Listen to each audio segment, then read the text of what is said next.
পোলাবান bike পাইলে কেমন করে চালায় দেন। ওই যে আমার সামনে এক পোলায় বাইক চালাইতেছে, হেলমেট নাই, কিছু নাই, ঠিক আছে, নাম্বার প্লেট নাই, কিছু নাই, বাইক চালাইতেছে, মানে চললে হয়েছে, ঠিক আছে। পুলিশ ধরে এমন বাইরে হয়ে নে তখন বুঝবে না। তো যাই হোক, আমরা রোদের অপোজিটে যেতেছি আরিসা ঘাটে।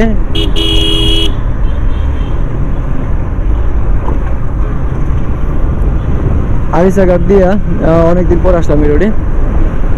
এই রোডে আসলে নিজের এলাকার রোড, তারপরও আসা হয় না।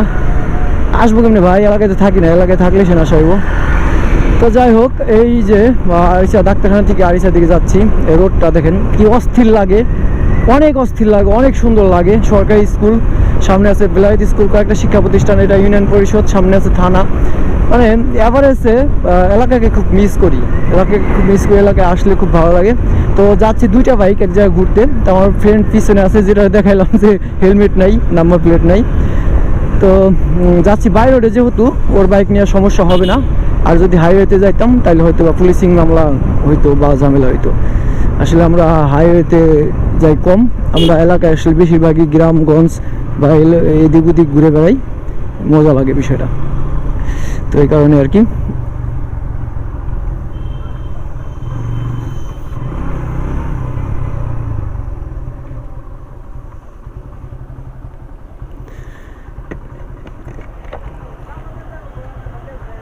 কি হয়েছে? তাহলে কোন যাবি? তাহলে কই যাবি?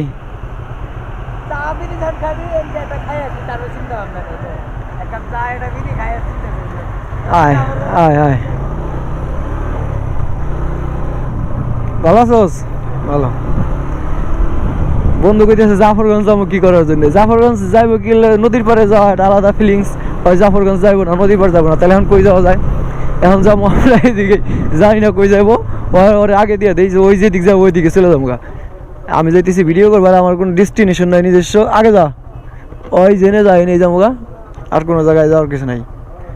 কই যাবি? যা, তুই আগে যা, যা।